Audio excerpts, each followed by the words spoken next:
Welcome to the Mismatch. I'm Chris Vernon, and joining me, as he does every week from TheRinger.com, is Dave Jacoby. Jacoby! Verno, I just want to take the listening and watching audience behind the curtain. We've changed format this week here in the Mismatch. This is Thursday night. Anthony Edwards just missed a corner three seconds ago that would have tied the game against the Bulls. Instead, the Wolves go down after losing to the Jazz earlier this week. Now they lose to the Bulls. We're taping Thursday night because we want the Mismatch to be ready and waiting for you Friday morning to get your morning commute on the last day of the week. We almost really changed formats because for those that listened to the show earlier this week, you threatened at the end of the episode that you would not even be here, that I would be doing this show solo if the Knicks were to have lost to the Brooklyn Nets, especially after their players-only meeting. But instead, the Knicks had a 50-point romp, and here you are. So I am very glad. I was watching that game with bated breath, and I'm thinking to myself, you were rooting for the Nets, weren't you? It's gonna be the Mismatch with Chris Vernon. And I'm just gonna get to say anything I want to say later in the week. That probably would have been a better show. A. B. There is no Knicks later on in the rundown, so I'll just address it now. I was even disheartened by that. Oh, stop. You know what I mean? Like, no. I would have much preferred a workman like we always have a 20-point lead. The subs played the entire second half of the third quarter and the full fourth quarter. But the idea that they have to curb stomp, dig the grave, bury them in the grave, light the corpse on fire in the grave, and then fill the grave with the Nets. It was just like, guys, like, that's great. Great win against the Nets. But how about we see this sort of passion and energy when you play a team over 500 that's not trying to lose games? Just throwing that out there. When I read the story, God damn it. when I read the story about Jalen Brunson closing the door and having a players-only meeting, I hearkened back to many years ago. I was covering a team that had a players-only meeting, and I remember interviewing my beloved Damon Stoudemire, who is now the head coach at Georgia Tech. He's the college basketball coach at Georgia Tech. And to this very day, I remember Damon Stoudemire telling me, players-only meeting are for teams that suck. I was like, oh man, that's a tough one. And you know what? The Knicks don't suck, but certainly they had recently. But maybe they have righted the ship, and we will find out as they are going to be playing a monster showdown with Philadelphia, who comes in looking really good. And we just happen to be recording on Thursday night after they had an epic win against the Rockets. And it's a Tyrese Maxey thing. Like the Knicks in their, I think it's 3 losses now to the Sixers. They just cannot control this guy. And it was the same thing at the end of the fourth quarter and overtime. It was a great game. And the Rockets had every opportunity to win the game. But there's in transition, Maxey is just getting his knuckles to the backboard, knuckles to the rim, and finishing past you 100% of the time, no matter how fast, how big, how small you are. And he had a great night tonight. And I just want to give a shout out because, like, we're not going to spend too much time celebrating the losing team in this one, but like Reed Shepherd early this week in that game against the Spurs, just absolutely was on fire in the fourth quarter and did like a mini little burst of that in this one to bring this one into overtime. But like, he might be the answer. Everyone's looking at them like Van Vliet out. Like, he didn't play last year, and it seems like, Udoka doesn't like him because of defense or whatever, but like, he might be the answer for them in that position. Certainly has had some really big games that have stood out. I will say also, we need to give a special shout out to Kelly Oubre, who is like, you're looking for that third guy, and that's what makes the Sixers, like, this Sixers team is dangerous.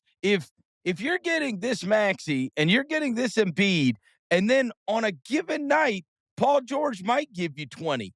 And Kelly Oubre, like on a night like tonight, is on a heater, and he's knocking down 26 for you. And obviously, we've seen the nights where Edgecombe can be great. Like, and obviously they got guys that come off the bench, whether it's Grimes or whoever else. Like, they got a slew of guys. McCain could catch a heater one night. Like, they got a lot of good players on that Sixers team when they're fully stocked. And it's like, Embiid, I'm going to talk about him later because he's been playing well lately. But like Paul George in this one, like, he had a huge steal that led to a Maxey transition bucket, which there are a lot of. And there's one play where Embiid sort of like, got kind of slowed down and tripped up and just kicks it to Paul George in the corner. Like, listen, a lot of guys who stay in the corner and shoot corner threes aren't Paul George level shooters. You know what I mean? Like, and normally that's not Paul George's role in an offense up to this point in his career. But anyone who's watched the Sixers game understands that's why that's his role in the offense at this point in his career. And it's a great spot to have. And I've liked the Sixers team this year, and I don't have high hopes for them in the playoffs. I do. But there's something. I do, because it's interesting how it's built. It's two mega dynamic guards. It's two long, like, vet wings. And if this is, again, we'll get to it later, because I know it's one of the things you love from the week, but this Embiid is a thing. Like, he looks great. He looks great recently, and you've got a chance. Like, if you're getting this Embiid, that when I'm talking about high hopes for the playoffs, you got at least two possibles on your team that could be the best player in any series. Maxey could be the best player in a series, and this Embiid could be the best player in a series. Oh, see, when you say two possibles, I think about spades immediately. And I feel like Maxey is a hand. He's like the king of spades. Like, he's going to win me a book. And I feel like Embiid is almost a book, and sort of like PG is a possible, and Edgecombe is a possible. You know what I mean? Yeah, and I think that Sixers team. Those are the two possibles I see. It's sort of like those like swing guys, because you kind of know what you're going to get from Embiid at this point. Right. You definitely know what you're going to get from Maxey, but like, you could win a book. You could win a game in a series because PG goes 4 for 7 from 3 and scores 24 points. It's a really good win for them against the Rockets. It was. Other things that deserve a mention. Boy, it has not gone well for the Magic recently, and they got worn out by that Charlotte team. Charlotte just ran all over them, and what would upset me is there's going to be these nights where you run into these teams that shoot a high percentage from 3, but the looks are too good, and Charlotte shoots 47% from 3. But what is more alarming is a 47-31 rebounding advantage. Like, this Orlando team became the Orlando team that we all started to really like last year because it was able to hang its hat on the defensive end. And they were one of those teams that we talked about were the honest effort teams. And in the absence of Suggs, obviously they didn't have Franz tonight, but like, you still have to go out there and give the honest effort, right? And that when you're getting 100 and something hung on you at home and the other team's shooting 47% from 3 and you're getting destroyed on the boards, that is a tough look. And that is beyond just like, we're kind of in the dog days right now. Orlando's been a disappointment for me, for sure. A disappointment. You know what? I'm glad you say that, because right now they're in 7th. They've lost 2 in a row. They're 23-20.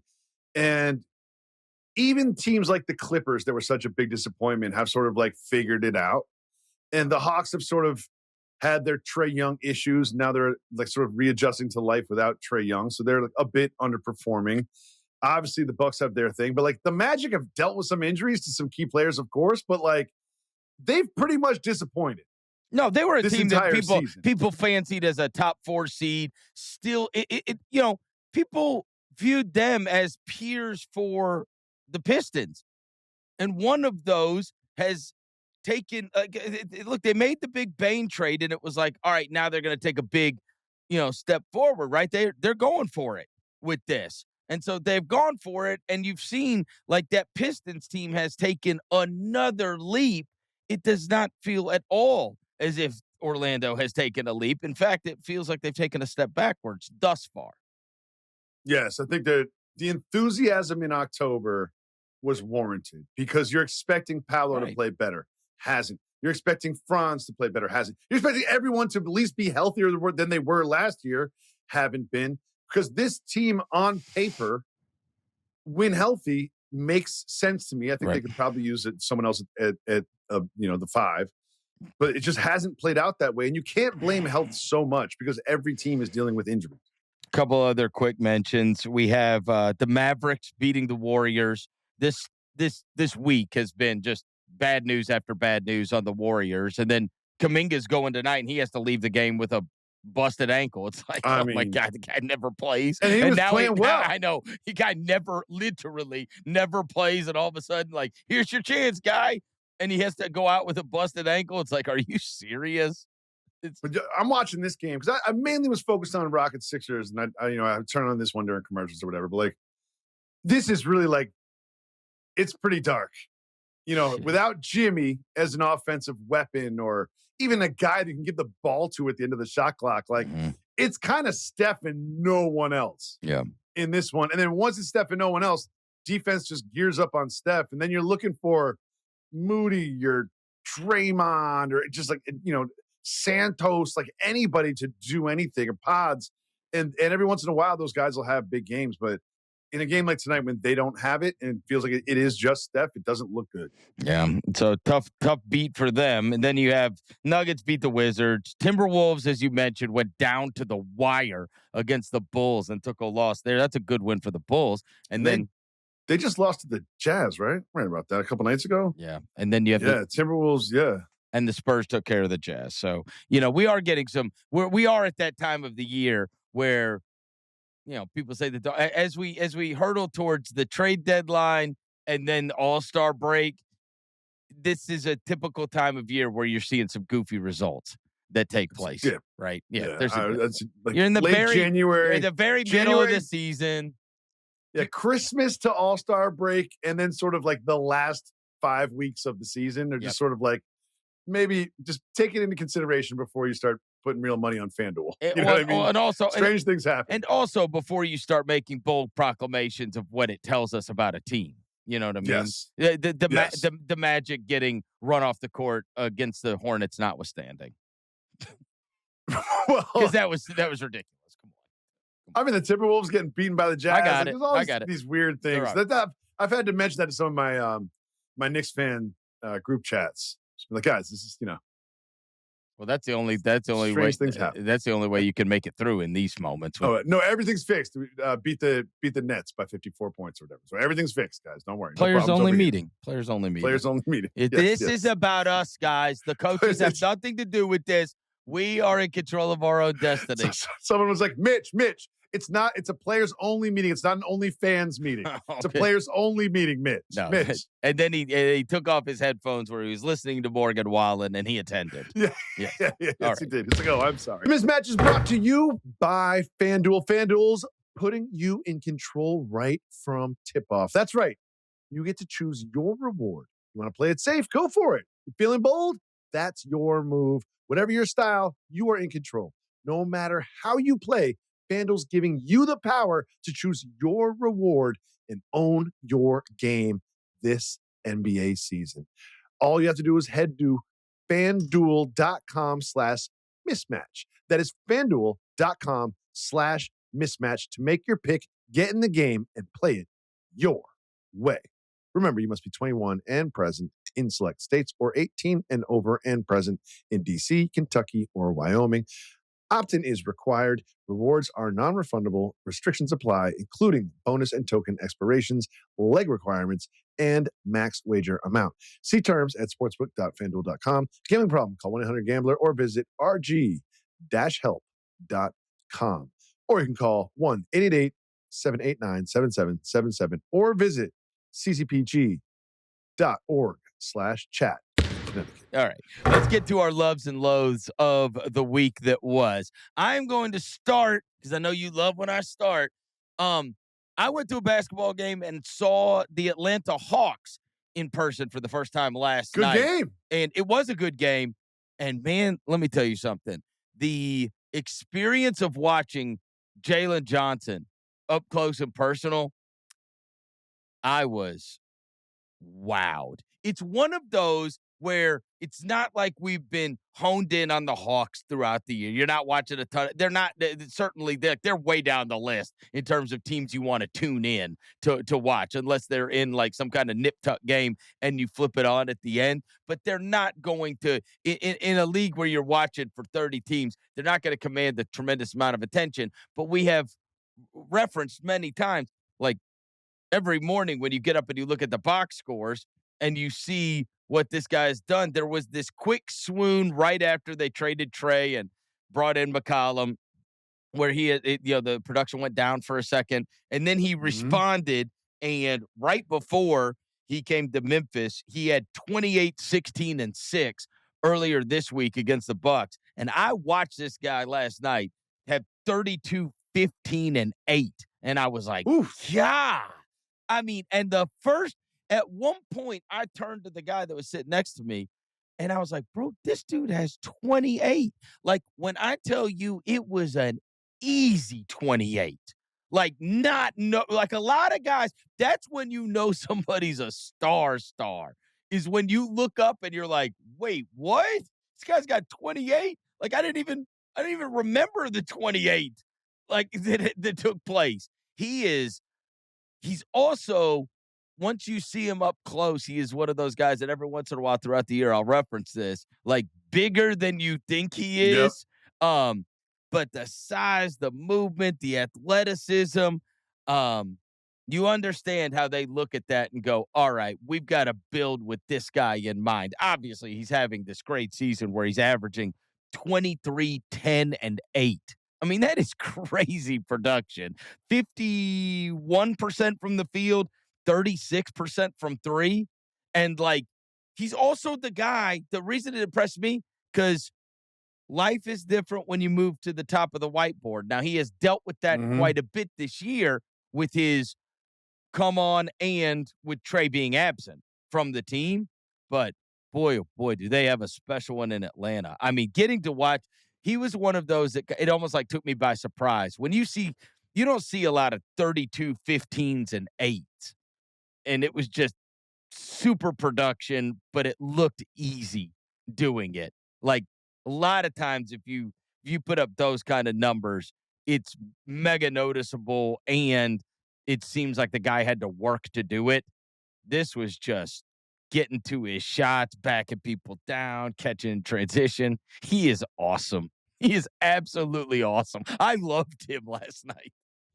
I think the Hawks aren't going to be much of a story for the rest of this year. Right. I don't think they'll be necessarily loud in the play-in or the playoffs or anything of that. But one of the things I love about watching Jalen Johnson, and I've been trying to sort of like figure him out this year, and it's like, well, he can get past his man. He has a killer floater. He can finish at the rim. He can shoot the 3 off the dribble. He can play off the ball. He can catch and shoot. Yeah. He can defend pretty much anybody. He can switch. He's not like elite at one thing, including like his size and body type. Right. But he is just good, better than average, excellent at everything. And I say that just to bring it back to where I started, where it's like you're not going to really hear from them this year. But I feel like the Hawks front office has decided, instead of trying to build a roster that accentuates the best parts of Trae Young and makes up for the worst parts of Trae Young, let's focus on this Jalen Johnson fella who doesn't truly have huge deficiencies that need to be made up for by other players around him. But what sort of specialists around him will get the most out of him? And how can we create a basketball environment that gets the best out of him and everyone? And I think that's going to bring clarity to them moving forward, because the Trae Young thing we've been talking about for like 4 years. Right. What's your first love? All right. My first love. Keontae George in the last few games. This is like, tonight they're playing the Spurs right now. And, it doesn't look like they're going to win that one. And these are not in wins, but he's been on an absolute heater like that. Against Dallas in a loss, he had 29 points and, 6 rebounds and 6 assists. And then in the next game that he had, like, he's just been killing it against the Spurs, another loss. He was, 34 points.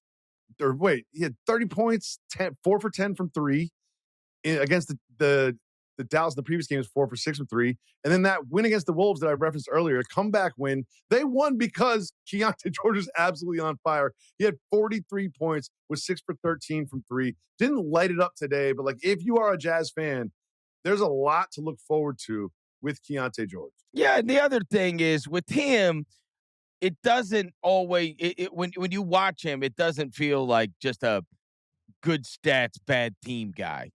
Like, you could see the talent and you think, okay, maybe it's not this because he's given this I was about to say, yeah. No, he's given this huge leash and opportunity there, but you could also see him being able to hone that in. He is so talented that you could see him honing that into a winning concept. Yes. That's what I'd say. Yes. Right. Yeah. I don't think you're going to get this version of Keontae George if he's surrounded by different players on a winning team, but you're going to get a very good starting rotation player, third option type. My first loathe, oh my goodness, is this easy. The Ja Morant saga. I mean, look, I'm right in the middle of it all. And this afternoon, an injury report came out. They are playing a game against the Pelicans on Friday. Then they have a game on Sunday afternoon against Denver. Where are these games? He's on the road or at home? Both of these games are at home. Okay. And what I had said. So wait, Sunday afternoon, Verno's going to be at a basketball game instead of watching the conference championships. In the middle of an ice storm, no less. Oh, right. You're getting hit with that too. Yeah.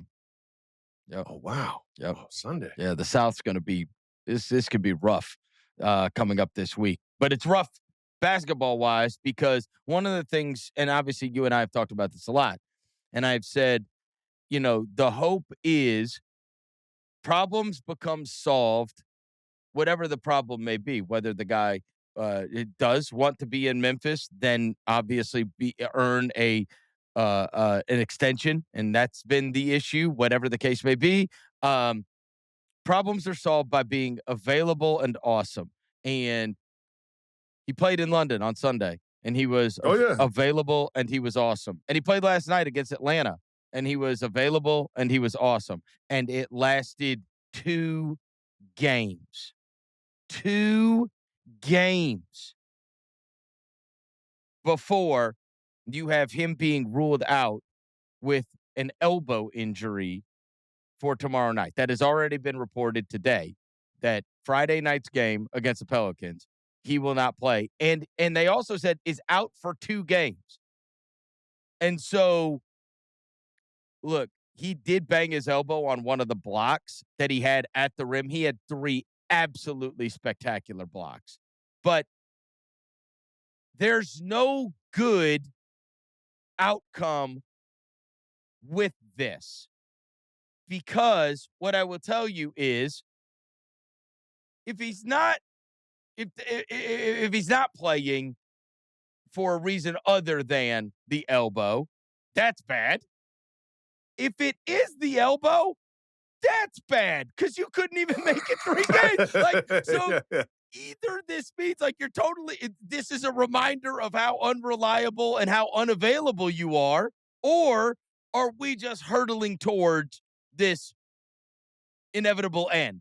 As we record this on Thursday, it's 2 weeks to the day from the trade deadline, but there's no good outcome that comes from it. And so with my hopium of just be available and awesome, and if you want to get traded, your trade stock goes up by being available and awesome, or if you want to earn a extension and you truthfully want to stay in Memphis, that will take care of itself by being what? Available and awesome. And step 1 was Sunday, London, available and awesome. Step 2 was Atlanta. They lost the game, but they lost by 2, and he missed a game-winning 3. It's available and awesome. Available and awesome. We didn't make it to step 3. What? So wait, I have some follow-up questions. My first question I'm stuck on is this: is what is hopium? Do you snort opium? Yes. Do you smoke opium? You shoot it. Do you shoot opium? You shoot it. Opium. All right, do you have a hopium plug? Yeah. I need some hopium. Yes. We'll talk about that after the pod. We'll talk about it. Number 2 is I feel like the whole thing is everyone knows me. I'm loyal. I've got Memphis tattooed on my back. Grizzly, I want to stay here. I don't think he's being honest. I just don't. I think he wants to be the good guy, and the franchise is the bad guy. So every time he comes back to Memphis, he's celebrated, and he ends up sort of like the one who gets to keep the friends in the divorce. That's what it feels like to me. Well, I will say that and I've not had any hopium. When there is an elbow injury that has taken place within 2 games, if the whole thing is the reason you don't have his extension is because you're not available and awesome, and now I'm just sitting there going, hey man, things will take care of themselves. If you play regularly, do you know it's been 3 years that he has not played 6 games in a row? That's disgusting. We couldn't even get to 3 this time. Like, what has happened? Either one is ridiculous. Either one is ridiculous. Either he just played twice and now he's not going to play anymore on his own volition. I don't know. Or he actually did get hurt within 2 games, which is also an impossible thing to deal with. This sucks. I mean, and they're going to lose to the Pelicans too. It sucks. Oh my God, this whole saga. I've been in the middle of the worst soap opera ever. This thing's awful. And it was so fun for 2 games. It was so fun. He was back to like doing celebrations and dancing around. And it's like, oh, this is what it was like. It was like, this is what it was like when he was awesome. And he was. He's engaged. Like last night was the perfect night considering what we've been through for the last year and a half. Like, I went to the Knicks game last year where he hated the offense, so he stood in the corner playing thumb wars with Mikal Bridges, right? Yep. They didn't have good wings. He's getting guarded by the biggest guy on the team all the time, and he's like, to hell with this, and then he just goes and stands in the corner. Last night was the perfect night for that to happen, and that's what I was concerned about. I'm like, oh, well, we're going to find out tonight, right? Because they're not in London. Adam Silver ain't breathing down your neck anymore. Dyson Daniels is about to be coming for you because that's who you're going to catch. He attacked him all night. Like, it was like, oh, this is back to the way it used to be. And then the news comes out this afternoon. He's out. He's got a bum elbow. And it's like, I feel so bad for you. Like, are you serious? Just run me over with a car. You sound ridiculous. Yeah, you need some more hopium because the hopium is clearly taking over. There's no hope. You guys are over. It's over. You'd be lucky if you keep Jaren Jackson. How dare you? How dare you?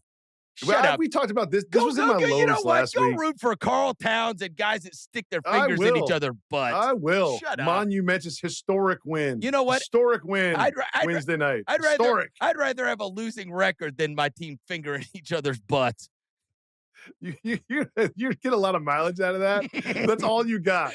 You're just like a child. You're just in the corner. Ja hates you.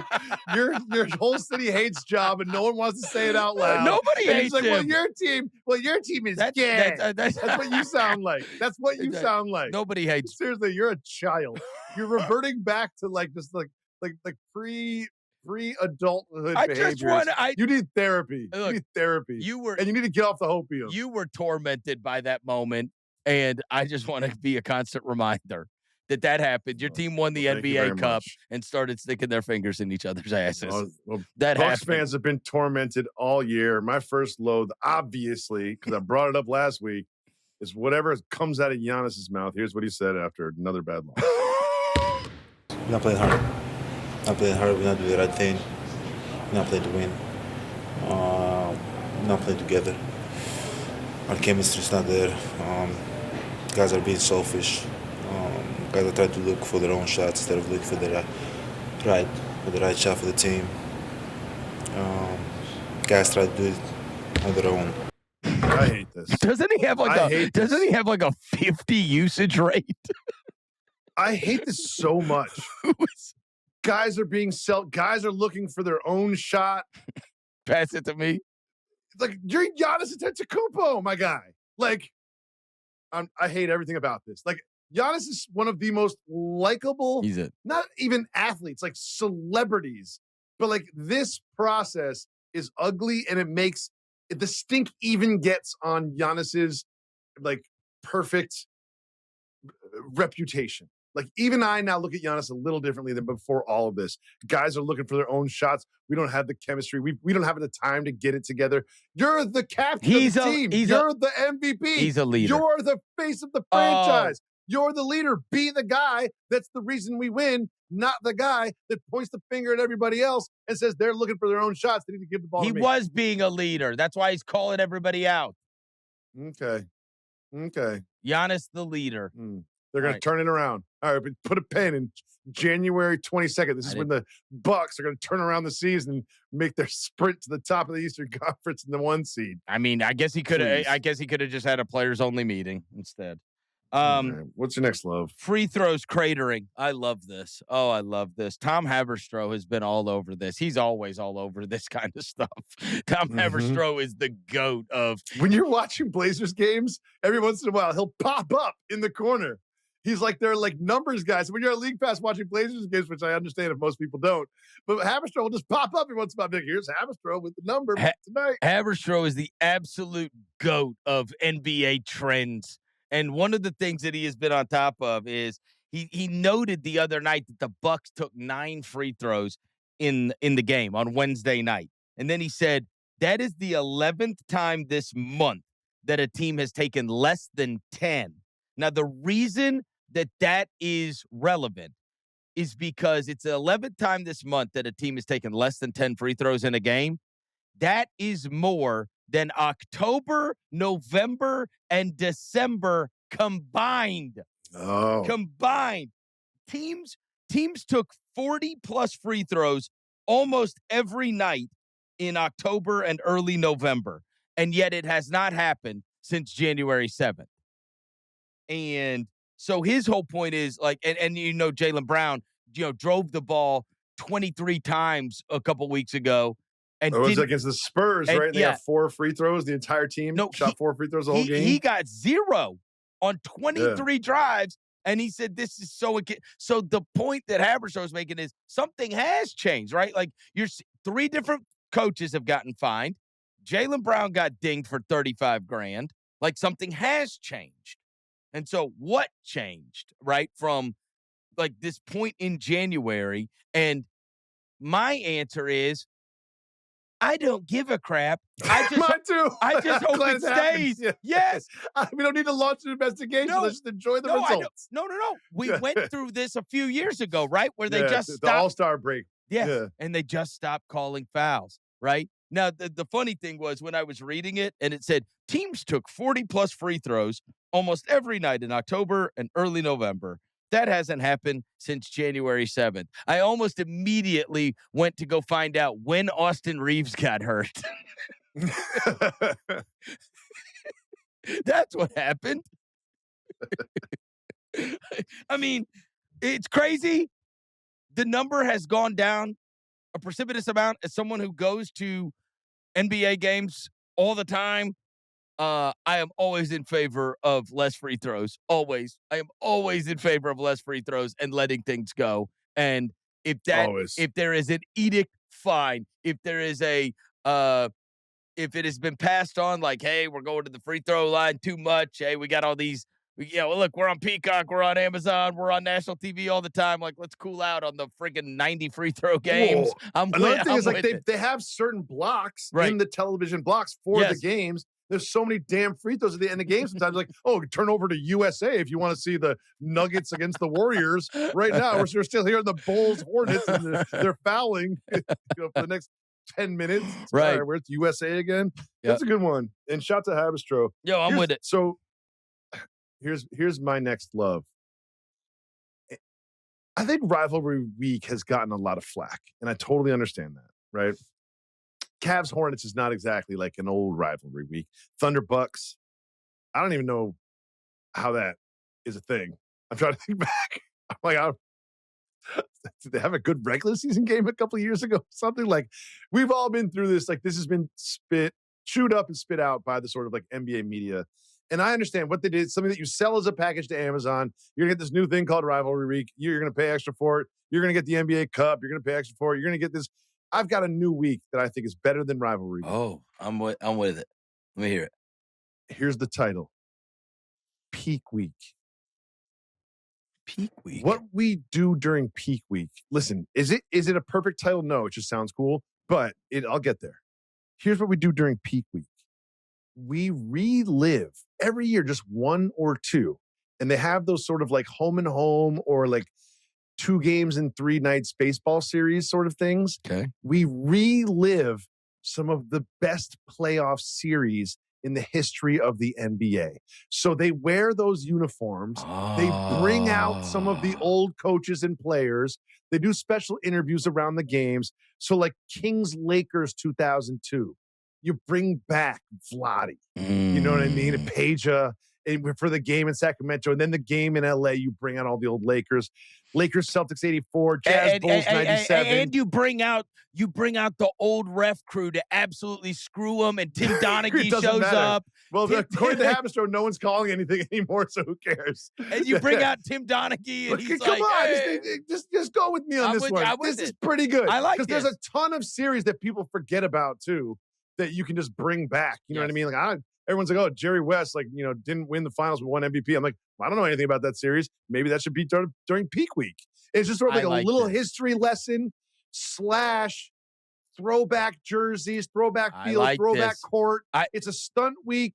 I'm calling it peak week because it's like when like sort of the, I don't know, it just sounds cool. We've got to work on the name, but branding needs some help. I love this idea. We pick a great playoff series from years past, and we relive it with those two teams in those uniforms with like a home and away game where we bring out legends or people that are still alive and run video highlights and things and relive that during what I'm currently as a working title as peak week. I love this. Mr. Silver, I know you watch and listen to the Mismatch twice every episode. You can find me on social, Jacoby Juice, Juice at IG. Use one of your Finstas or have one of your people reach out to me. I don't even want money for this. I just want credit. I love this. And then there's like, the Knicks in the Heat with Van Gundy hanging on a leg, and then we have Pistons Bulls. Oh yeah, like the Jordan rules, and like, oh, this could be great. And do you think for a second that like you can't get PJ Brown and Alonzo Mourning to come out and like Jeff Van Gundy to grab their leg in like a little jokey joke half court ceremony? That'd be awesome. If only we had a colleague that was like really good at understanding sort of television stunts and like NBA history. They just sort of had like an encyclopedic mind of some of these great matchups and moments that happened in past. Oh, look. Oh, you mean Rich? Rolodex. Oh, I thought you were talking about Rich Paul. Yes. Yes. I was actually talking about Joanna Robinson from the TV recaps. Joanna Robinson. Okay. All right. My Night of the Seven Kingdoms is out. I'm into it. All right. My next loathe. Am I loathe? Yeah, I'm loathes, right? Yeah, you're lows. Yeah, okay. All right. My next loathe is the lack of the inside NBA. So the reason that this drew my ire this week is because Charles Barkley went on Dan Le Batard's show and said he was mad about it. And I was like, wait, what? Famously doesn't want to work. He said, we've only been on ESPN 4 times in 3 months. The first 2 weeks, we were off all of December except for Christmas and all of January until the 24th. He goes, I looked at the schedule and we're going to be on Saturday and Wednesday and Saturday again. So we're going to be making up for, I guess, time lost. He's like, but I wish we would have been on. And I was like, damn, man. Like, wait. He's like, I just don't want to do all those other shows. I didn't mean I didn't want to be on ESPN. I just don't want to be on First Take and this and that and ESPN2. And like, I'm not doing all that crap, but I didn't mean don't put me on Inside the NBA.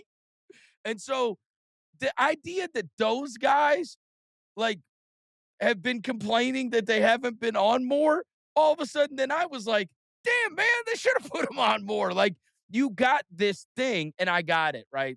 Like, it doesn't really crank up until after football is over. I understand.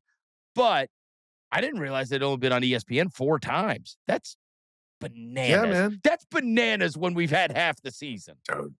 Dude, it's like... That's crazy. I think they're on like 15 to 20 times during the regular season until the playoffs. Why? And like, I just want to remind Charles that the last time I was watching him on Inside the NBA, he was out on his feet at the end of a Christmas marathon, like completely just like comatose. That wasn't fair. On television, not even forming sentences. They definitely needed 2 crews for that day. They'll probably do it next year because poor Charles. That wasn't fair. It was just like midnight. I think the last game went to overtime. It was like the Clippers against the Wolves or something. I remember the Clippers Nuggets or something. It was a great game, but it went to overtime. Oh, God. And again, like I miss Charles too, but I saw this coming. I said it earlier in the season. I was like, I'm gonna pat myself in the back. I saw this coming, and I saw the Michael Jordan thing coming the second they made these announcements because I know the schedule. This is the Magic Johnson package. When he was on NBA Countdown, he was like, "Yeah, let me know when it's important, and I'll be there." You know what I mean? And so like the big ones are the ABC, the 3-letter network, and he says he's going to be there on Saturday, right? And Saturday, those are those like 1 p.m. or 8 p.m. sort of like, I think the Saturday ones are 8 p.m. Those primetime things and ABC where it's, it's the Warriors without Jimmy Butler against the Nuggets without Jokic. And you're like, Peyton Watson against G. Santos. Did you ever produce any of those like studio shows when you were there? Tons of studio shows, but not. No, that's what I meant. Like the game ones, like either NFL or NBA or baseball. No, I never did. No, you didn't. No, that's do like anything. a different. Yeah, that's like a different thing. Like it's called remote production. Those are people that like get in trucks and like drive to the Monday Night Football, and you know what I mean. And like remote production, and sort of studio production are 2 different things. All right, what are we on? Loathes. I'm an unabashed LaMelo Ball supporter against all of my better judgment and what I know about the game of basketball and how it should be played, especially the National Basketball Association. Regardless, I just love LaMelo Ball. He plays with a joy and a sort of whimsy that I just find so endearing.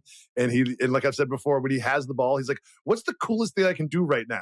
You know what I mean? Like, what's going to trend? You know what I mean? It seems like he's like constantly trying to like trend on social. But every time he has the ball.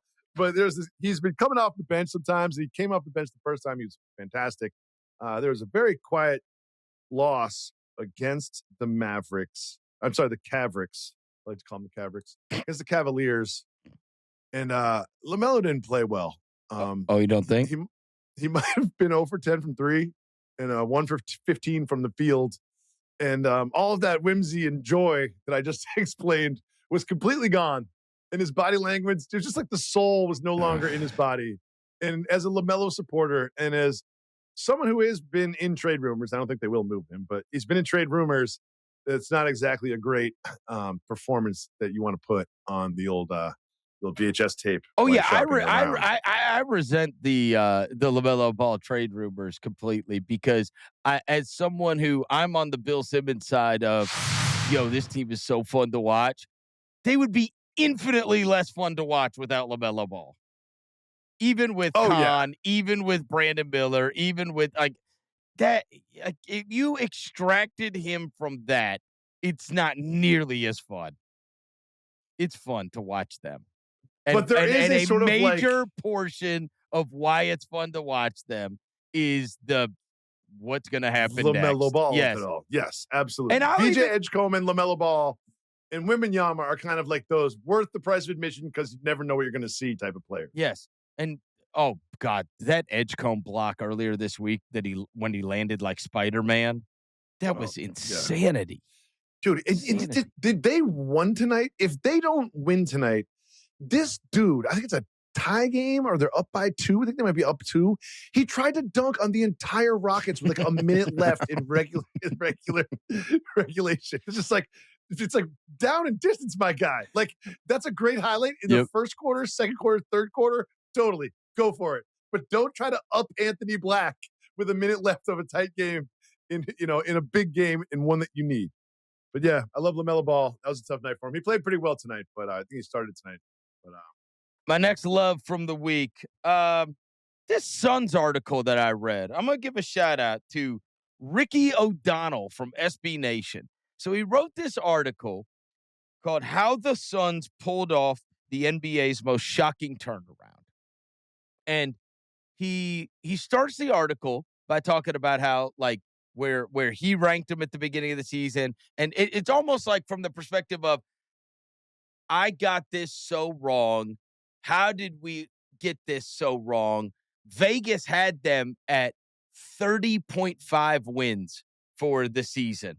And obviously, you see their trajectory right now. They are going to blow past the expectations that not only Vegas but most every analyst had. So, but Ricky just took it in his article. He's like, "Look, this is what I said before the season. This is what I said about the Durant trade. This is what I said about so what all happened here?" And he kind of goes line by line of how did this happen? And he says they nailed the Durant trade, right? You got Brooks, and he's like, and Green and Malia, like Maliak's having like a red shirt year. Like, yeah, he's not playing at all. And Green's he's like, they got two for the horizon that aren't even contributing yet. But why does it? How do we say it? Malawak? Yeah, Malawak. You don't know. Just say I don't know. I'm saying I don't know. Maliak. Are you sure? Maliak. Yeah, I think. Well, that guy. Yep. I think you look at Cockbrenner out there. Oh no. For the Hornets, even tonight, like he's playing tons of minutes and like contributing. Like, what is it about he who should not be named that he can't get in the floor? This is like a redshirt year for him. It started off injured. Now he's going to play in the G League, and it's like so. Okay, he's on the horizon. They nailed the Jordan Ott hire, right? So they nailed that hire of the head coach, and then these fringe roster guys that they signed, right? Like get like the money ball type thing, right? Where it's like, okay, good win here and Gillespie, right? Oh, yeah. Who both shoot reasonably from three, but beyond that, they both have these like freaky steal rates. So they have these steal rates that come along. And so then he gets then I was most interested in like kind of the X's and O's of it because it gets to that part. Like, okay, how is this happening?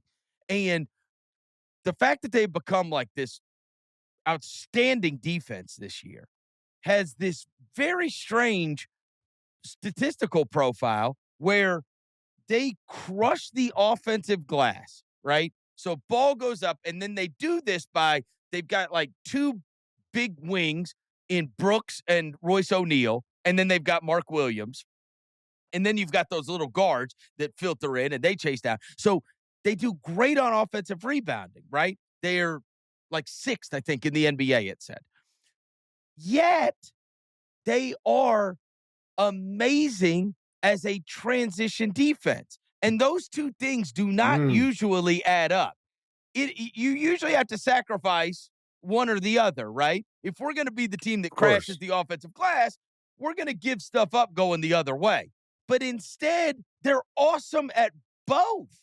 So in the possession game, and then their steal rate is crazy. And that is, Brooks took Gillespie under his wing. Goodwin's obviously had this skill that has been honed. Like Gillespie and Brooks and Goodwin are just like absolute menaces when it comes to this. But the idea that they can create these extra possessions with the steals, then they create these extra possessions by offensive rebounding, and it's like this consistent effort that they put off. And now keep in mind, last year they were a miserable offensive rebounding team and a miserable, in fact, 27th in transition defense.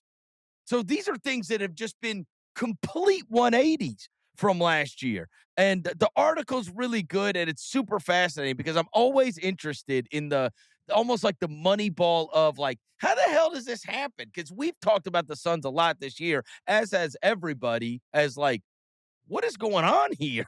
like they're not, you don't look at it and go like, oh, well, they added him and they added him. Like it's Colin Gillespie and Jordan Goodwin and Mark Williams, whose trade was rescinded from the Lakers, and it's kind of crazy. Well, Booker's out, like they run the offense through Grayson Allen, and he scores like 30, and you're just like, what?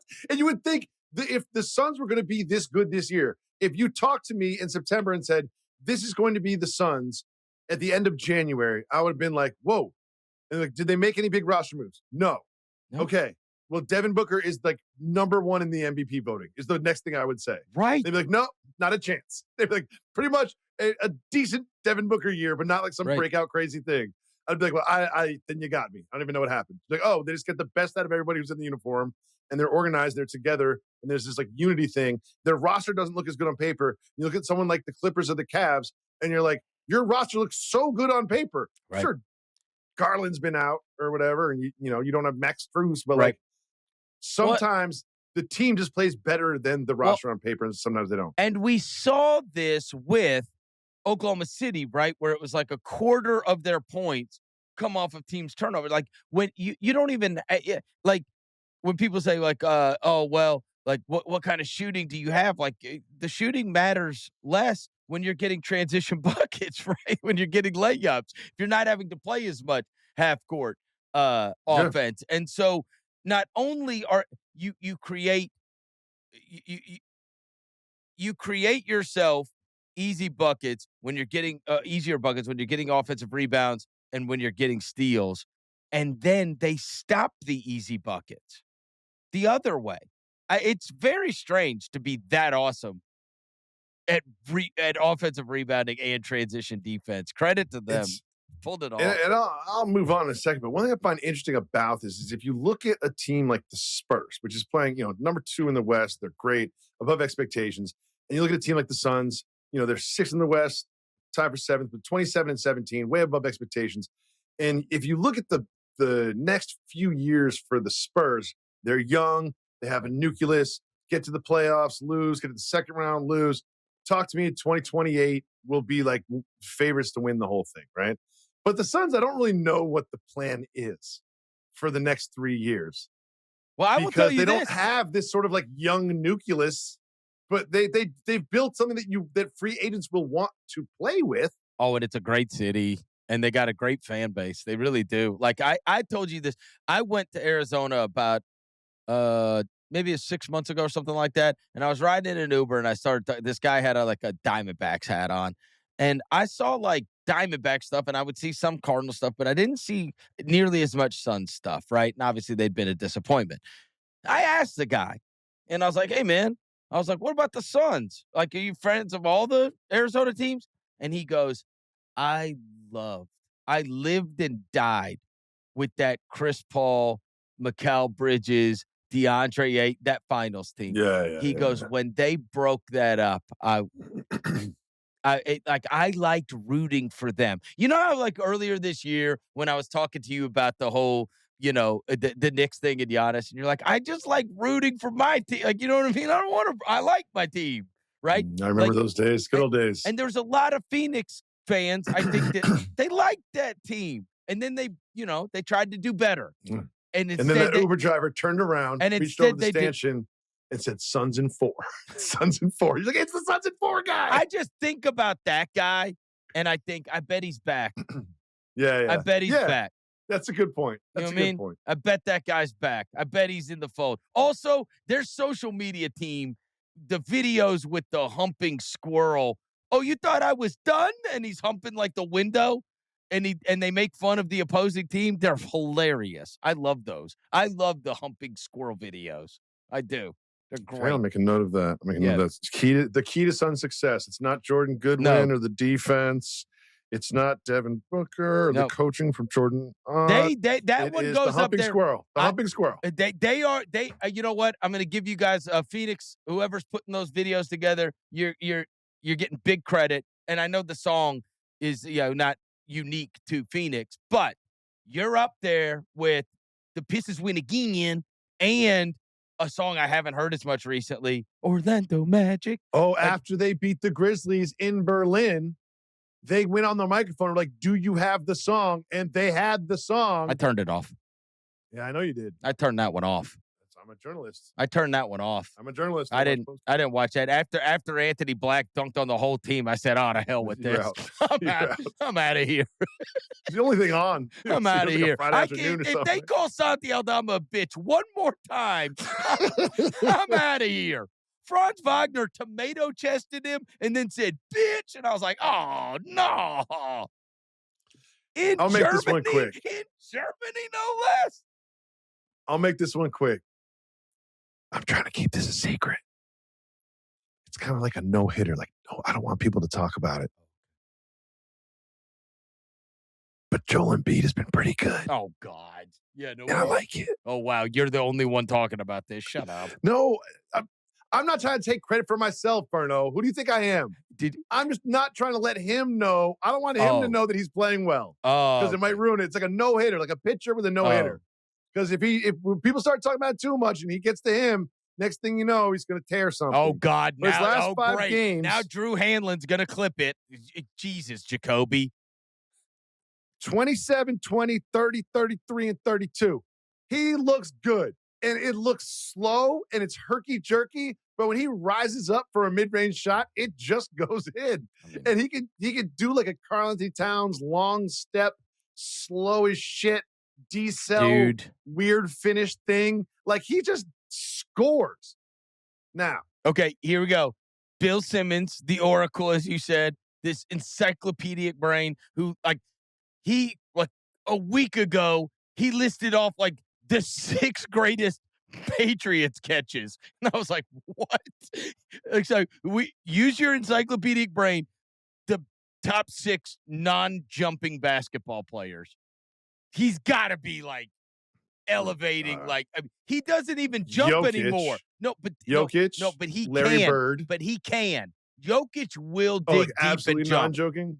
No, Embiid really he doesn't jump during the game. That's the thing. Well, here's the thing: is like I think that this is a regular season phenomenon. Awesome. Being awesome and in not a playoff jumping. environment, he just can't move on defense. Like he cannot move his feet at all, and it works on offense, but on defense in a playoff environment against any decent coach, is going to get absolutely torched and played off the floor. I have never been more shocked in my life than when I was at a game 2 weeks ago and Joel Embiid in Memphis tried to throw it off the backboard and alley-oop it to himself and dunk it.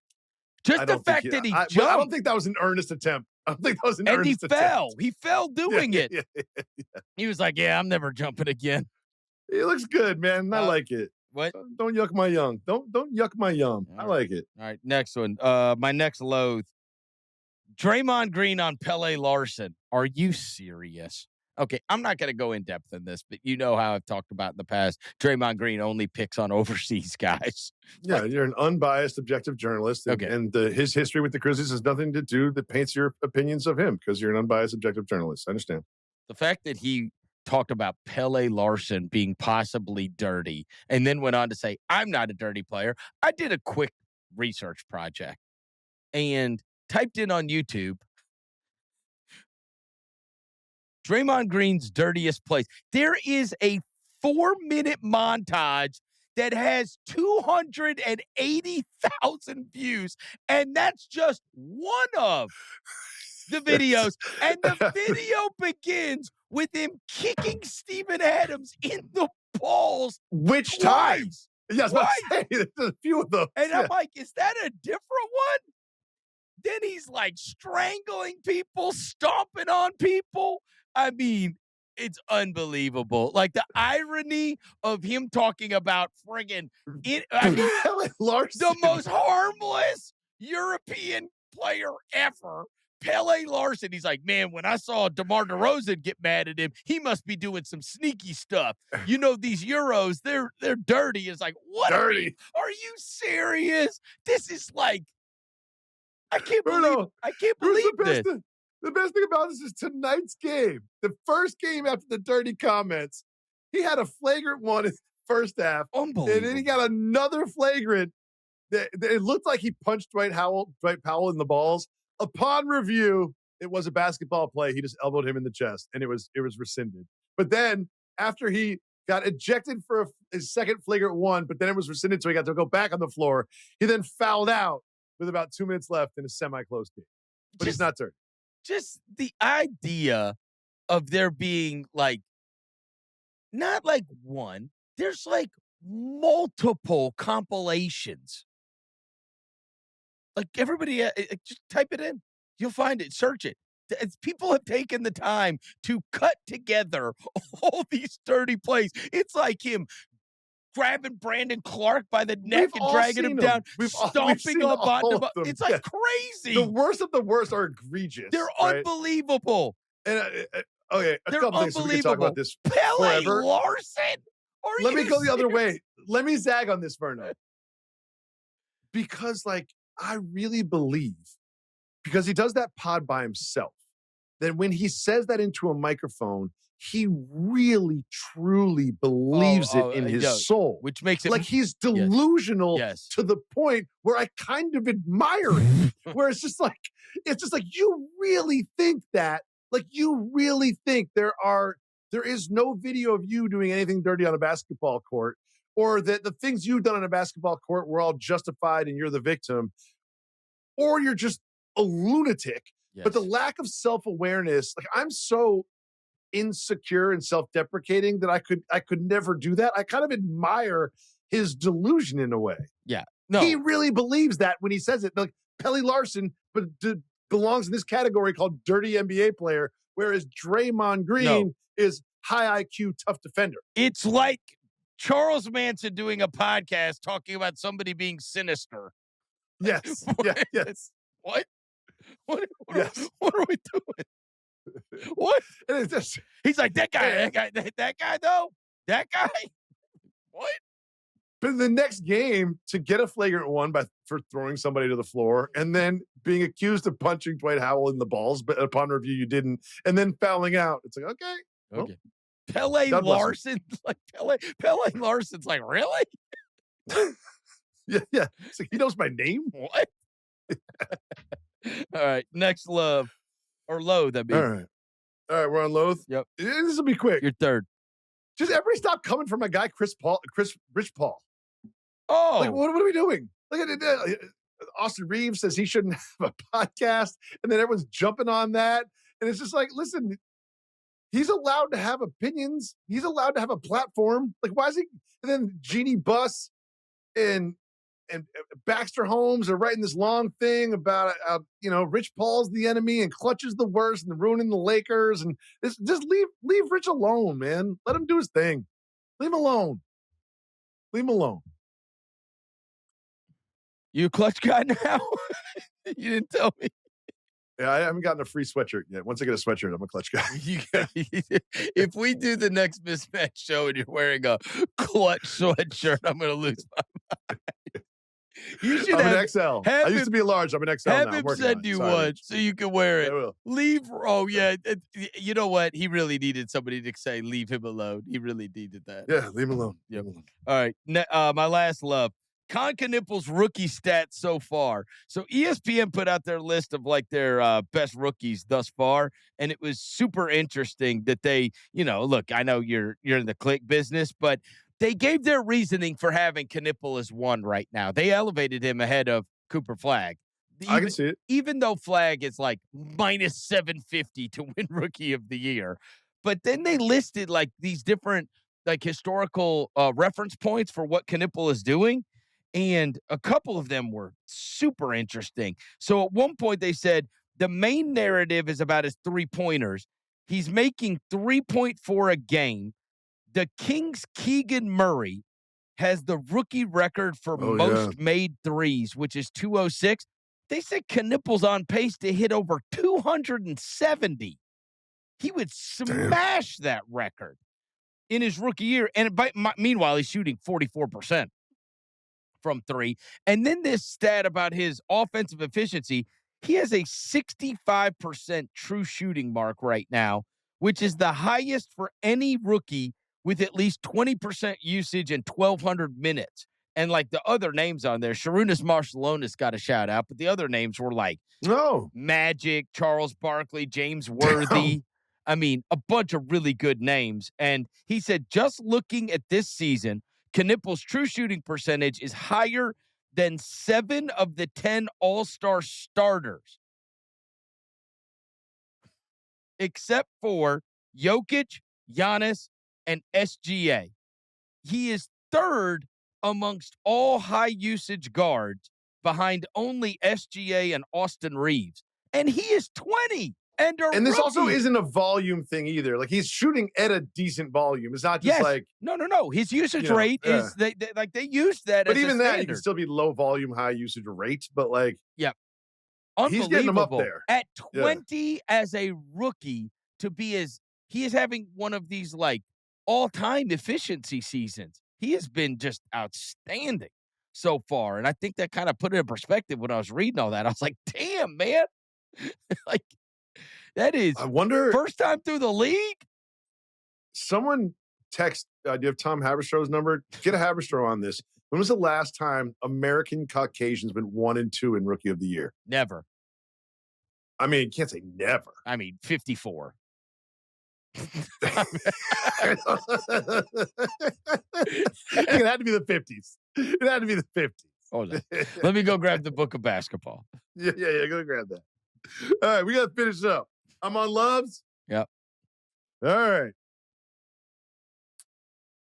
There's a story in the National Basketball Association that really gets to sort of like your soul and one of the reasons that you love sports, which is sort of the underdog, the second opportunity, that everyone's counted them out, but they've come back. And, not only does Jonathan Kuminga represent this, someone who had 16 DMPs and then has performed well in the last couple games and amidst all this sort of behind-the-scenes turbulence and triumph, but there's another athlete that exemplifies this exact thing that we all love in terms of storytelling and the triumph of the human spirit, what we look for in sports. And that other athlete is Haley Vernon of the 12-year-old Memphis rec league team. It's not right. It's school. It's whatever. Had a DMP, 4 games ago? Yeah. 4 games. Was upset about it. Oh, yeah. Much like Jonathan Kuminga. I was with you in New York when it happened and my phone was blowing up. And then you texted me one of my favorite texts you've ever texted me, and there's been many. Just your notes function from one of her games. Let me see if I can find this. We text each other a lot. Unbelievable. Where is it? You find it. Oh my God, I get so many texts. Anyway, it just said steal, bucket, steal, rebound, steal, bucket, rebound, steal, bucket, rebound. I was just like, damn, Haley. She was on a tear. Shout out to Haley. I told her, I said, look, every time you get in the game, you've got to give it everything you've got. And I am going to chart every steal, rebound, 50-50 ball, and bucket. All right? Oh, I like the 50-50 balls. Those were good. You got to win every one of those. That should be a stat. And just the idea that I was going to be marking these down. Wait, hold on. Hold the push brakes. Pump the brakes here. Pump the brakes. We're not celebrating you here. I don't love Chris Vernon, the motivational dad. I love Haley Vernon, the young athlete who's been through turbulence and downs and brought herself to the ups. Not she had some sports dad saying, I'm going to track everything you do, so you better go out there and hustle. I will just say, forget that. I'm out. Career high 18 tonight for the aforementioned. Oh, yeah, probably because you motivated her. I gave her a popsicle on the way over there. Yeah, it was crumble cookie. Yeah, those are good. Those are good. Too big. She was slamming it. I mean, it was a horrible pregame meal. But I mean, then she had a career high, so now she's going to think she needs crumble cookies every time. I know. It's going to be a disaster. One time I had a cocktail before a really good rec league game, and then if the next week came around, I was like, "Well, got to. There's only one option here." It's when I play my best. All right. Yeah, you don't want me stressed out there. My last loathe. All these stories about the Pelicans not trading anybody except for Jose Alvarado and Yves Missy. Bro, look, many have called me Mr. Small Market. Oh, that's a good one. And I am the keeper of the flame and defender of all small market teams. I understand fandom in a small market. I understand the plight of a small market. But, bro, you're 10-36. Like, what are we doing here? Yeah. You didn't draft any of these guys. Right. You traded your pick to the Hawks. Like, they've made it clear.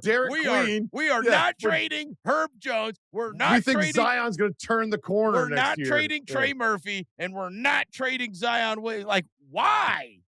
Why not? Because you're 10-36. What is going on? Like, what is the point? Like, look, I'm about to see them in person tomorrow night. Like, you know what I'm excited to see? Queen. They say the future is Fears and Queen. So why would you hold on to Jones, Murphy, and Williamson? That's the timeline now.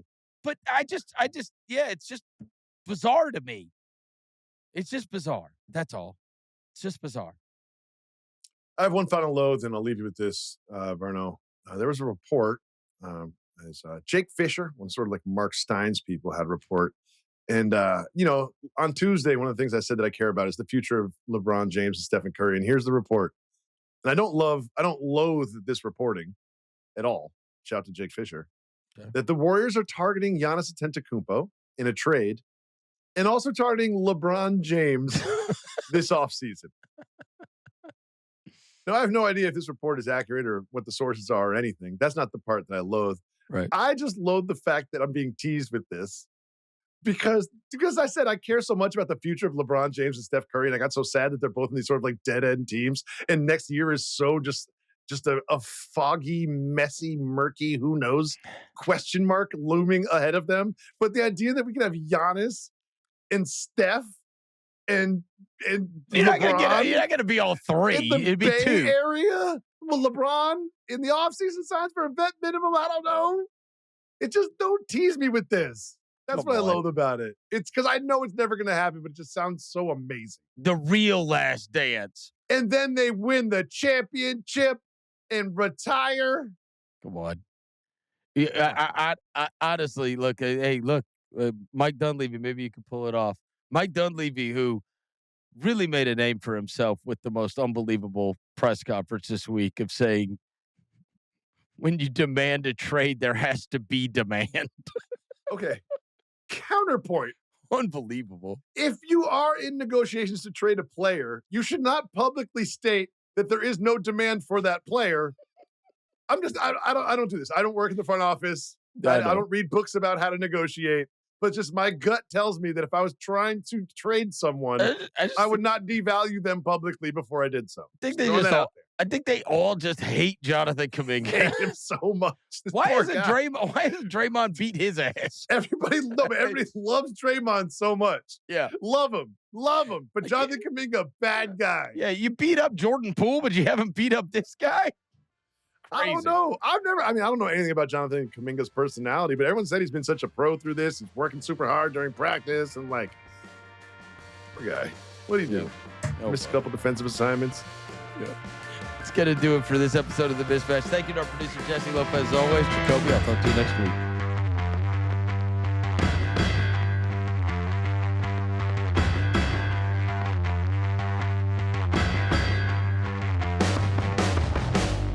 Must be 21 or over and present in select states. For Kansas, in affiliation with Kansas Star Casino. Or 18 and over and present in D.C., Kentucky, or Wyoming.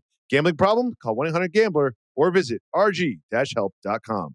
Call 1-888-789-7777 or visit ccpg.org/chat in Connecticut or visit mdgamblinghelp.org in Maryland.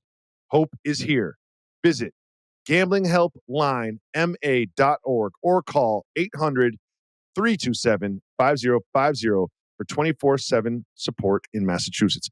Or call 1-877-8-HOPE-NY or text HOPE-NY in New York.